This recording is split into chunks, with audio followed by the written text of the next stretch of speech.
ನಮಸ್ಕಾರ ಎಲ್ರಿಗೂ, welcome to channel. ಇವತ್ತು ನಾನು ಮಂಡಿ ನೋವಿಗೆ ಈ ಎಕ್ಕದ ಎಲೆ ಬರುತ್ತಲ್ವ, ಅದರಿಂದ ನಾನು ಆಯಿಲ್ ಮಾಡ್ತಾಯಿದ್ದೀನಿ.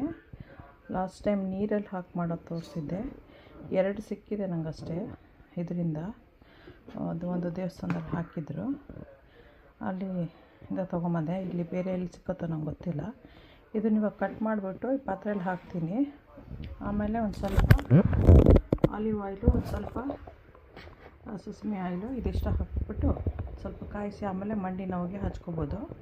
ಅದು ಹೇಗೆ ಅಂತ ತೋರಿಸ್ತೀನಿ. ಇವಾಗ ಈ ಥರ ಕಟ್ ಮಾಡಿದ್ದೀನಿ. ಎಲ್ಲದನ್ನು ಕಟ್ ಮಾಡಿಬಿಟ್ಟು ಇವಾಗ ಎಣ್ಣೆ 2 ಸ್ಪೂನ್ ಹಾಕ್ತೀನಿ. ಫಸ್ಟು ಇವಾಗ ಸಸಮಿ ಆಯಿಲು ಅಂದರೆ ಎಳ್ಳಿನೆಣ್ಣೆ ಸಾಕು. ಆಮೇಲೆ ಇವಾಗ ಆಲಿವ್ ಆಯಿಲು, ಅದು ಅಷ್ಟೇ, ಸ್ವಲ್ಪನೇ ಸಾಕು. ಇದನ್ನು ಕಾಯಿಸ್ಬೇಕು. ಇವಾಗ ಎಕ್ಕದ ಎಲೆ 2 ಥರ ಸಿಕ್ಕತ್ತೆ. ಪರ್ಪಲ್ ಕಲರ್ದು ಫ್ಲವರ್ ಬಿಡೋದು ಒಂದು, ವೈಟ್ ಕಲರ್ದು. ಬಟ್ ಇದು ವೈಟ್ ನಾನು ಯೂಸ್ ಮಾಡ್ತಾ ಇರೋದು, ಅದೇ ಒಳ್ಳೆಯದು. ಸೊ ಇವಾಗ ಇದನ್ನು ಬಿಸಿ ಮಾಡಬೇಕು.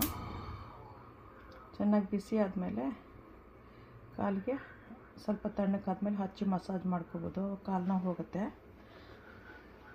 ಯಾರ್ಯಾರು ಕಾಲು ನೋವು ಇರೋರು ಮಾಡ್ಕೋಬೋದು ಈ ಥರ. ಸಬ್ಸ್ಕ್ರೈಬ್ ಮಾಡೋದು ಮರಿಬೇಡಿ. ಲೈಕ್ ಮಾಡಿ, ಶೇರ್ ಮಾಡಿ, ಬೆಲ್ ಐಕಾನ್ ಒತ್ತಿ.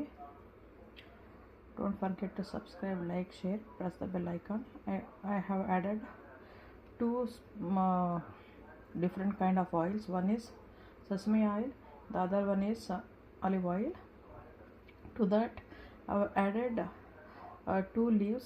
It's called ekka. I have to look for the English word.